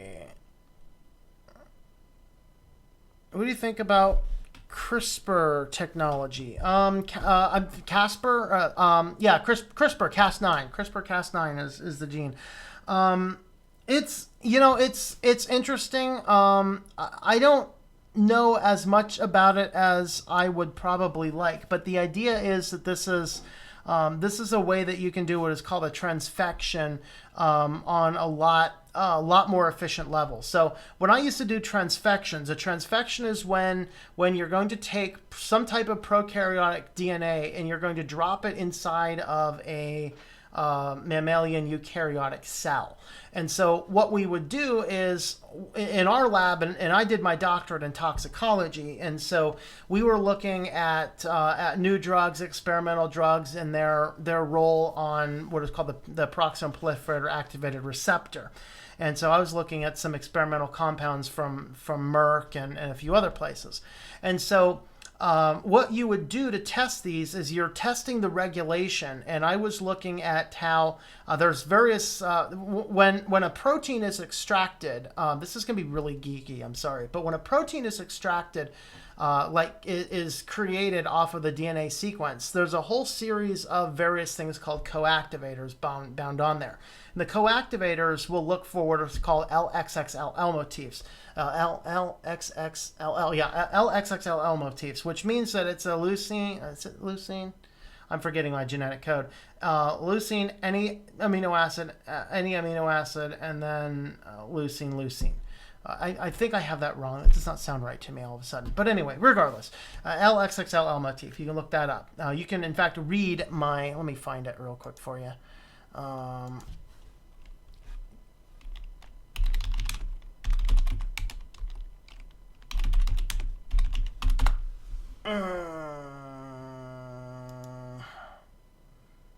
There should be a result for that. Actually, I think it's a Google-only result. Let me search that in Google instead. Yay! Oh, really? That's a 404? Aww. I don't think my dissertation's on Google anymore. Hey, there it is. There's a copy. Fun. There you go. Importing a copy of my dissertation now. So if you, I don't think anybody really wants to read that. So yeah, it's the LXXLL motif. And what we were doing is we were looking at how this interplayed with some other proteins. And so what you do is I would make a random sequence of these things, drop them in a coactivator binding, and then what you would do is you would attach them to the end of a firefly butt. Not really the end of a firefly butt, but the gene that makes them glow, which is called luciferase.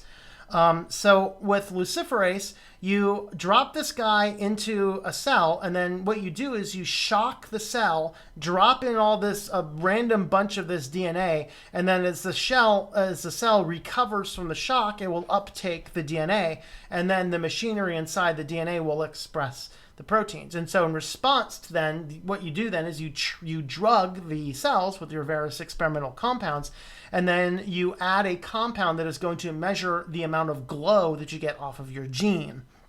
And so what you're doing is the transfection process, though, is only like a 5% efficient thing at the time. That was like, 10 years ago. So you had your 10 years ago thing, and then what ended up happening there is that you had to You had to figure that out. Well, what the CRISPR-Cas9 does is it greatly increases the effectiveness of figuring out where you're putting the genes and allows you to splice specific things in. Now, regardless, I still think messing around with gene technology is a scary thing, and we have to be careful with it, and that's kind of the challenge. So, anyway, that's kind of my thoughts on CRISPR, the CRISPR technology. Where is... Oh. I lost my place.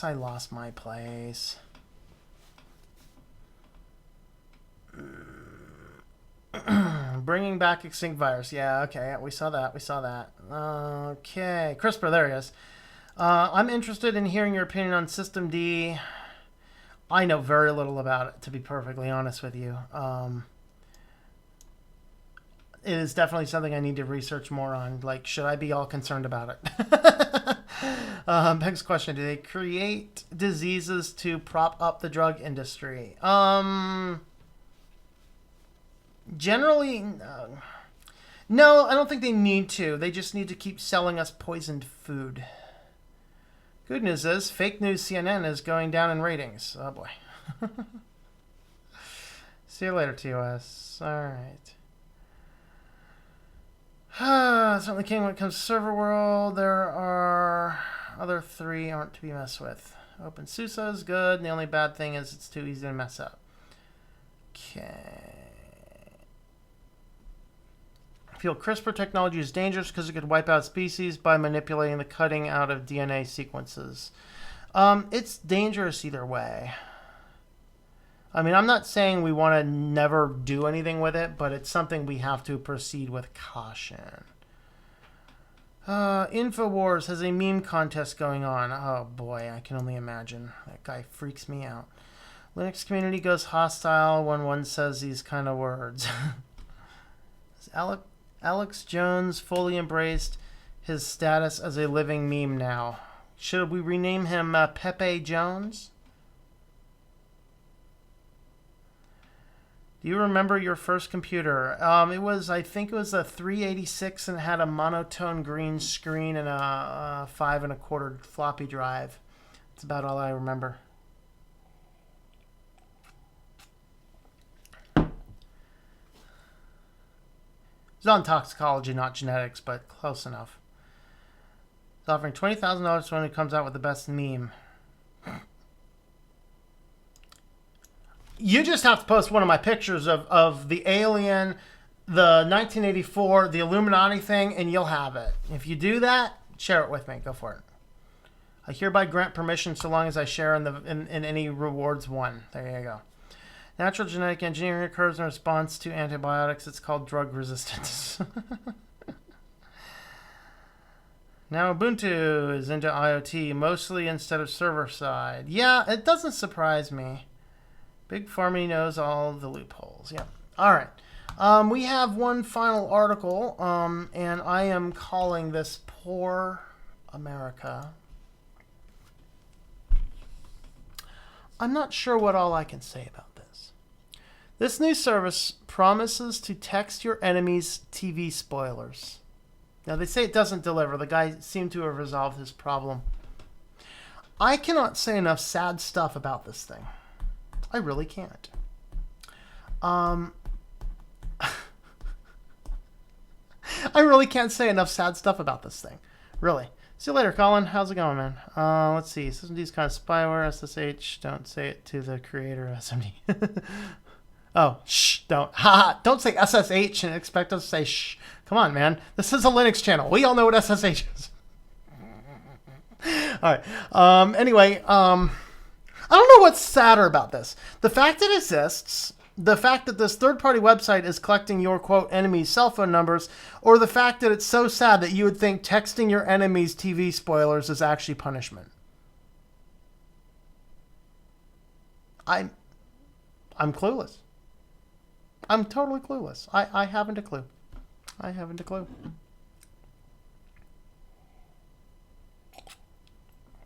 So, what you do here, they have a link to the site. I'm sure it's probably spyware, but we're going to go there anyway.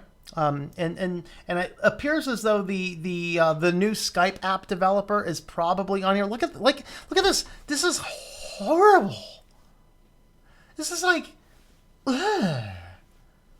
Why is the whole internet going rainbow gradients all of a sudden? Did some unicorn fall in a server somewhere? What's this going on here? Like, I can't even look at these things. This is like worse than the world's worst website. So pretty much $2. You enter your email, notify of new shows. What you do is you pick the show that you want. You want to send spoilers for the show. And then you pick your show. And then after you have picked your show, then you're going to enter your email addresses, pay things, and then it's going to randomly text your enemies spoilers. Uh-oh. Here's some examples. Hey, did you know that HR dies by saving Iris West on The Flash? Did you know I didn't care?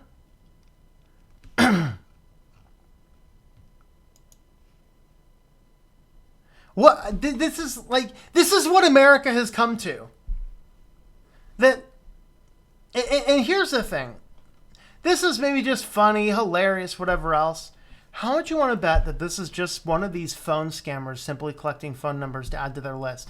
And here's the challenge: that some random guy, like the high school idiot that you know on Facebook, who can harvest your phone number from the fact that you've linked it with Facebook. They can harvest your phone number, drop it on in there, and now he'd be like, "Oh, this is a funny joke. I'm going to do this, blah, blah, blah." And then all of a sudden, your drunken high school buddy that you have not seen in real life in a good 20 years has now given a scammer your phone number. How much you want to bet?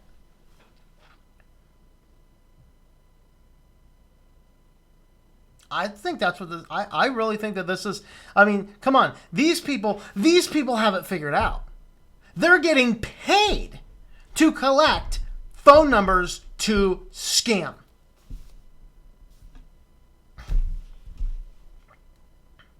Let's see what the FAQ says. The FAQ doesn't go anywhere.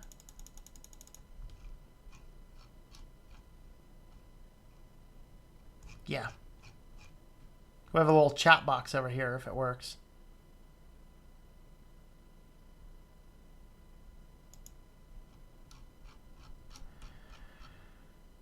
Oh, boy.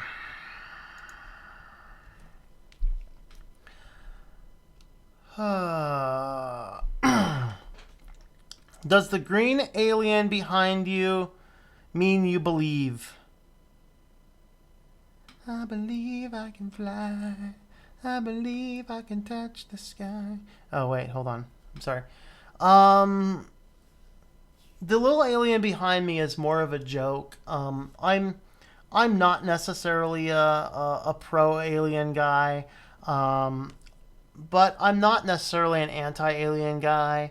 I'm just kind of like the whole purpose I do with tinfoil hat time. If you have not watched one of my tinfoil hat times, though, usually Sunday nights I'll do a tinfoil hat time, and I'll put on a nice fun tinfoil fedora, and we'll talk some crazy privacy businessy type thing.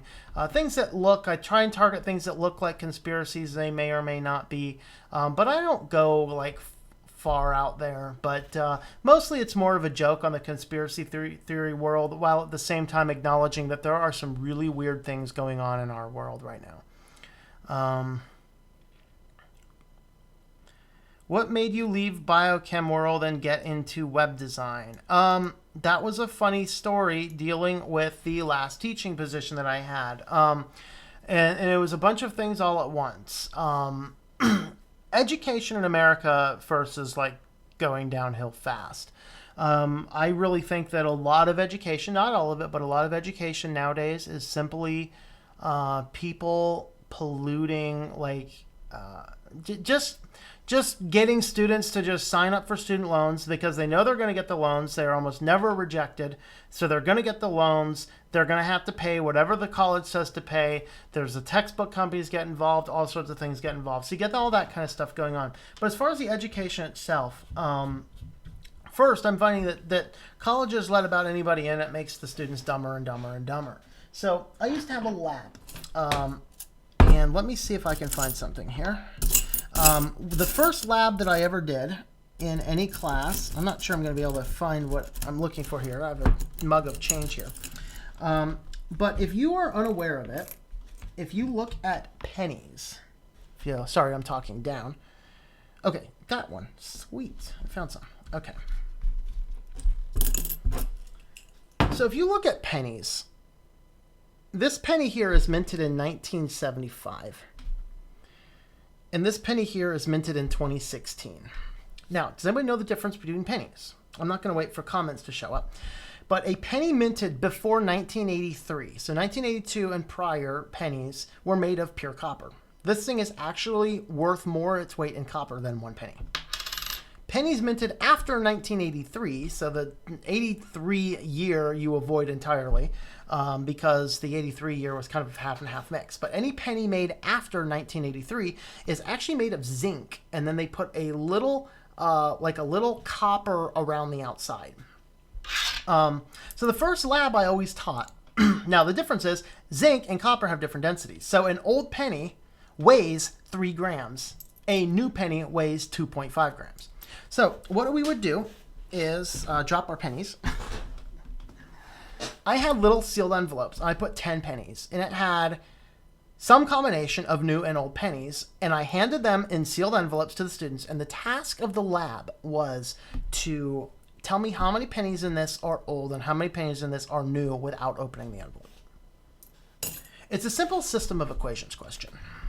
Because the first part of the lab, you identify that old pennies have a different mass than new pennies. And then the idea is that you weigh your envelope, you weigh your pennies, and you set up what are in algebra system of equations. And so you have 2 system of equations. One system of equations is x plus y equals 10, where that's the number of pennies. The second system of equation is 2.5 times x plus 3.0 times y is equal to the mass of your envelope. Okay, and the idea is the students had to figure out how to manipulate that equation, get the 2 x's and y's to equal each other, and that would tell them exactly how many pennies are inside the envelope because x plus y equals 10. All right. The problem I encountered oftentimes, more frequently than not, is that students would come in and they had algebra, but they didn't know a thing about it. And that was the problem. So you have, the American education system is fundamentally unprepared students for the task of learning. And so you have to continuously dumb things down. And then you get into the field of sciences where things can be difficult. Like chemistry is the first really difficult class that you encounter. And the reason is it's the first class that requires memorization, understanding, and applied mathematics. And so, I taught Gen Chem, I taught Organic Chem. Did I teach anything else? I think I did some labs or some other things. I don't know. So anyway, the last year I had one student that was literally doing just fine. I mean, high C-ish. And then I don't see her for 6 weeks. Now I assigned homework daily. I did a quiz every week except for the weeks we did an exam, which is kind of crazy. But if you're not doing homework on a daily basis, you're not going to pass chemistry. And so the student doesn't show up for 6 weeks. So she misses 5 weeks worth of quizzes, 5 weeks worth of homework, and a final exam and a major exam.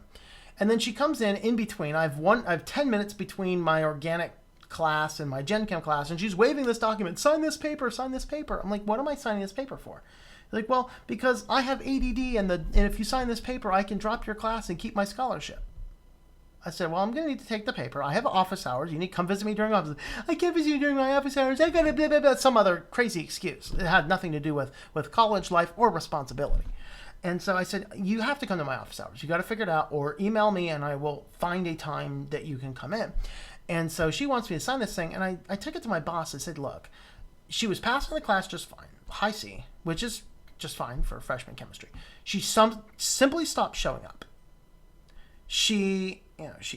So she stopped showing up. Then she requests this thing, and I said, like, no, I can't sign this for you because no communication, no emails, no, this is hard, no, I'm seeking medical help, nothing. So I said, and my boss said, no, don't sign it. I wouldn't sign it. So we didn't sign it. The registrar signed my name to it. so she could drop out. Because the dilemma she brought herself into is if she was not a full-time student, she had to pay back her scholarship. And if she failed a class, she had to pay back her scholarship. Her scholarship would revert to a loan at that point in time. And she got herself into a mess by not communicating, but simply stopped showing up to class for 6 weeks. So you had that issue. Of course, it would have been just fine if I didn't do, whatever else. But the registrar did sign my name to it. So, she got to drop out of her class anyway. I'm like, no, because you're setting up that student for failure in life. Same semester, I had another student I caught cheating not once, but twice in my class. Same paper. First time, she takes another student's paper, prints out the second half of it, scribbles out in pencil the top 2 lines which bled over from the previous line, staple it to her own, and hand it in as her own work. I'm like, no, that's your partner's paper. And of course, I even approached her about, she lied, of course, because liars always happen. And then I gave her the shot, which I shouldn't have done, but I gave her a shot to do it again. She copied verbatim 5 manuals from the paper, including copying the things that we had changed, so they were not accurate to the experiment. And so at that point in time, now you'd think she'd fail out, but she passed because one of her best friends was my boss, and the other of her best friends was the vice president of the university. I'm like, you know what? I'm done with this politics. You hired me to teach chemistry. Oh, and the third thing is when I collected those papers, one student did college level work. Everyone else in the class, we're talking, I think we had a class of 8 people. I mean, this is organic too. This is in a community college. So, but it's a community college, so it's not like I'm not looking for Harvard quality work, but I got, after 6 weeks, rough drafts included half of a page of double-spaced text, and the people who bothered to quote anything at all quoted, I kid you not, Wikipedia and Cliff Notes in an organic chemistry research paper after 6 weeks. So I submitted their papers through a flash writing score analysis, which tells you the writing score level of your work. And what ended up happening there is it came back at a 6th grade writing level. And I agree with that because at the time I was mentoring a 6th grade boy. And so I'm like, yeah, this is 6th grade quality work. So I go into class the next day and I say, guys, I ran your papers through flash writing score analysis. Actually, I think I gave the one paper back and excused that student who did a good job. The cheater, I think, was still there. And I said, you guys passed out these papers. You guys did these papers 6 weeks. This is not college level work. I said, you guys have got to do college level work. If you do not, this whole class is going to fail. This is, I think it was 25% of your grade. This class has to fail. Well, I hurt someone's little butt or whatever. I don't know. I hurt their feelings. Their feelings got hurt. And they all go up and complain to the university president that I told them they write like 6th graders. I had scientific evidence. I ran the papers through a flash writing score analysis. That's what it tells you. What is the grade level of the writing? That's what it is. So I put this stuff through, and So the president doesn't like that. And I said to her, so I go, president's office, whatever. I said, did you hire me to make your students feel good, or did you hire me to teach chemistry? Now, end result, every student took that seriously, despite they were mad at me, despite they sent me to the principal's office. I got college level work out of those kids. Because I got news for you. Life is hard, people. Life is hard. And if you do not learn life is hard in high school, you are bound to fail in college. And if college makes your life easy, you're going to go out into the world, and your boss does not care what your feelings are. You will be a bum on welfare the rest of your life if you do not straighten up in your life. That is why I left teaching, by the way. That was a long answer. I hope it was interesting. But that's why I left teaching. So why am I not teaching and working in biochemistry?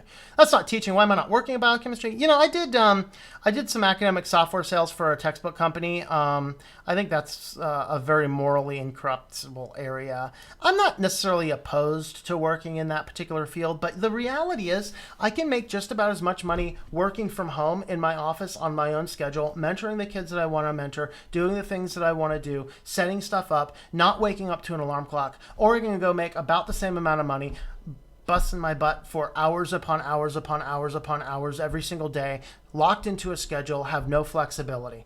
You pick. It's what it is.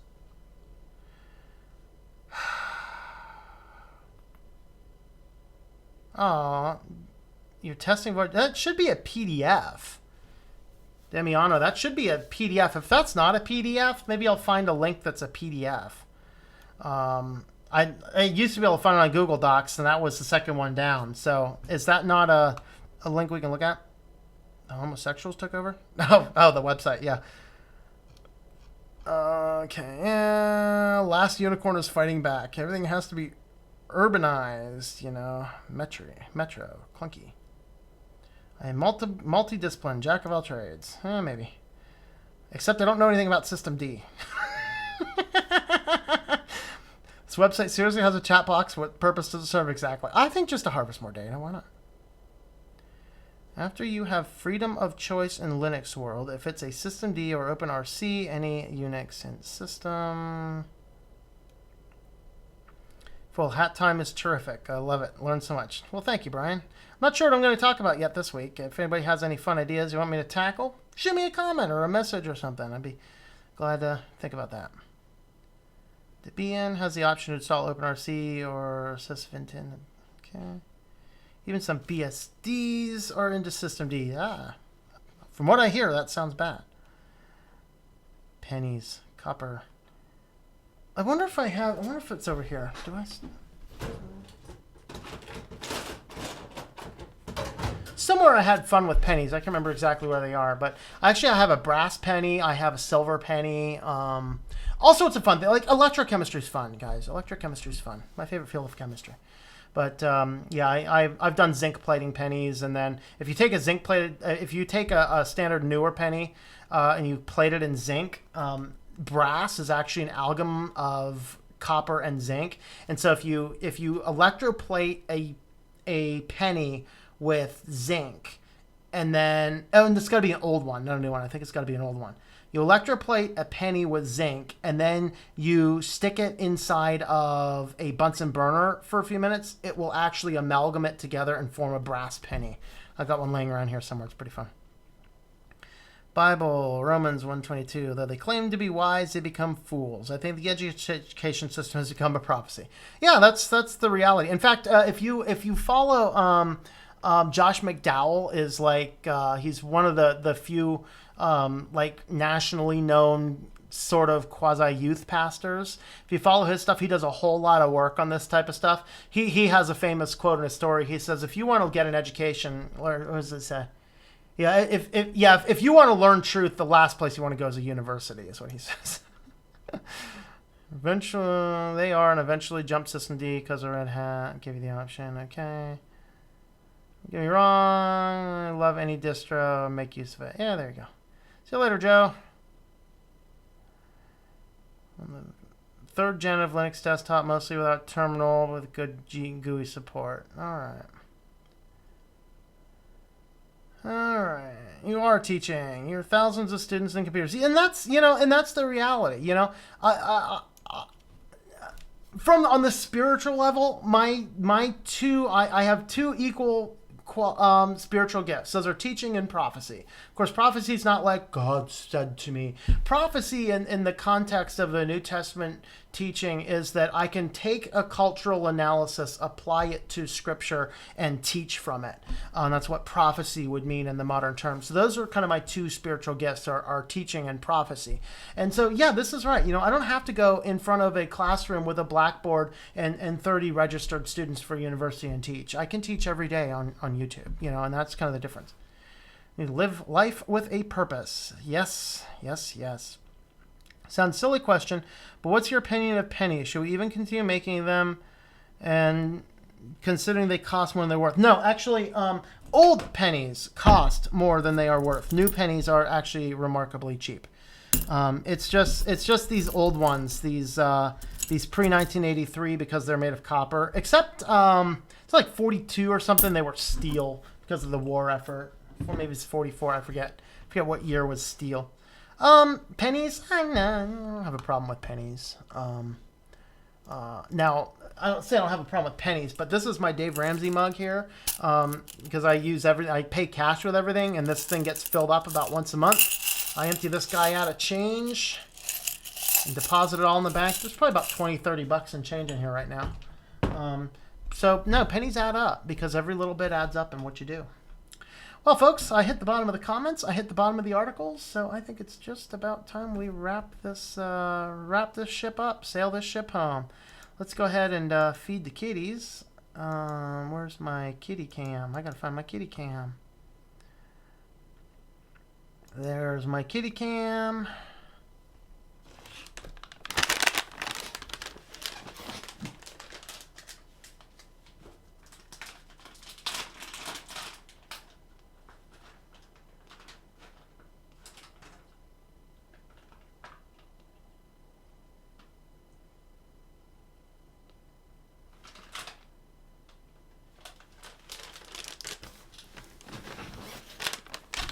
Night, everyone. Have a wonderful time, and I will see you later.